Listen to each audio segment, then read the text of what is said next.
bombardment and Ukraine's capital city under big Russian attack. Russia unleashed one of its largest aerial assaults of the war, firing 65 drones and 73 missiles in a massive overnight barrage that targeted Ukraine. According to Ukrainian officials, at least 18 people were killed and more than 100 wounded as explosions shook multiple regions of Kyiv, prompting emergency crews to rescue survivors. According to a Ukrainian Air Force spokesperson, the attack included 8 Zircon hypersonic missiles, likely the largest number of those missiles used by Russia during the war. Videos doing rounds on social media showed people packing a subway station in Kyiv to shelter from the Russian strike.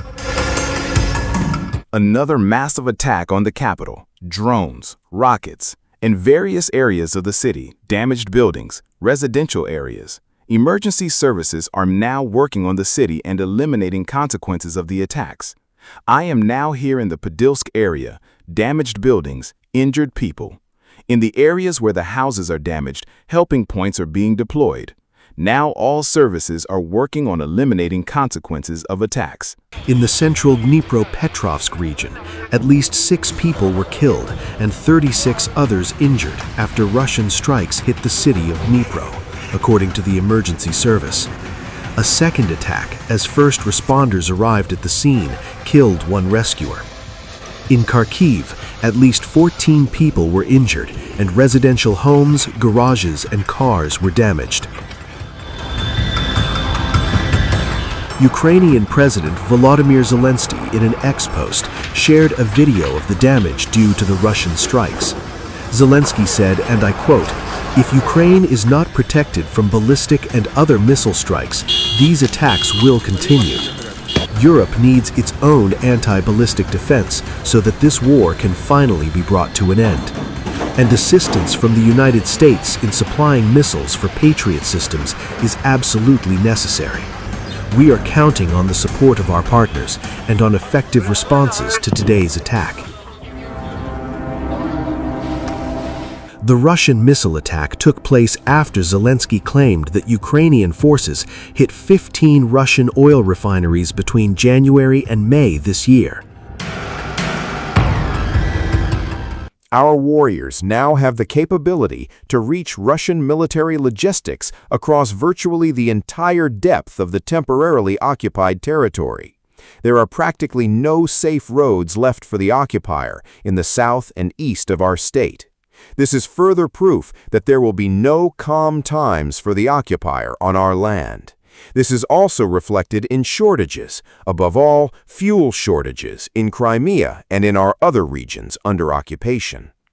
Between January and May this year, 2026, our warriors struck 15 Russian oil refineries. This is significant.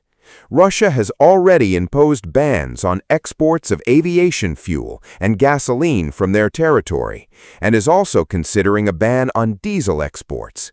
For a country that until very recently was called a gas station, losing even this is a major event, a major loss.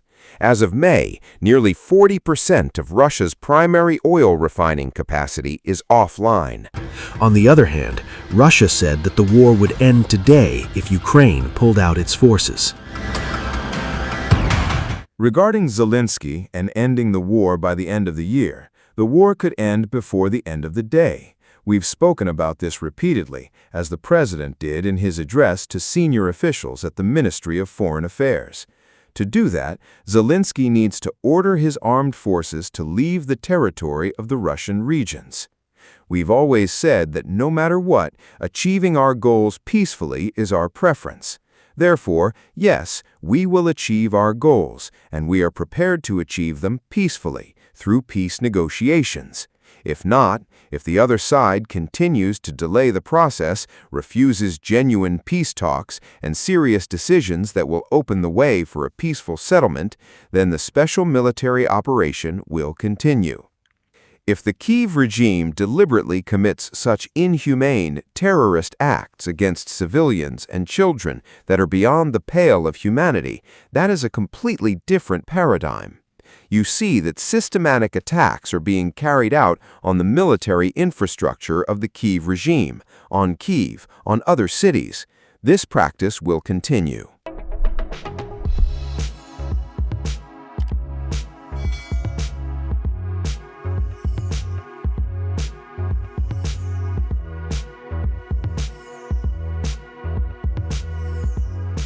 News never stops. The world keeps turning, and every turn tells a story. Wars, elections, geopolitics, Davids versus Goliaths. While everyone is celebrating the US-China trade thaw, Trump has been quietly doing something else across Asia. These were once home to the ancient Silk Road connecting east and west. But who's connecting the dots? Who's decoding the global storm?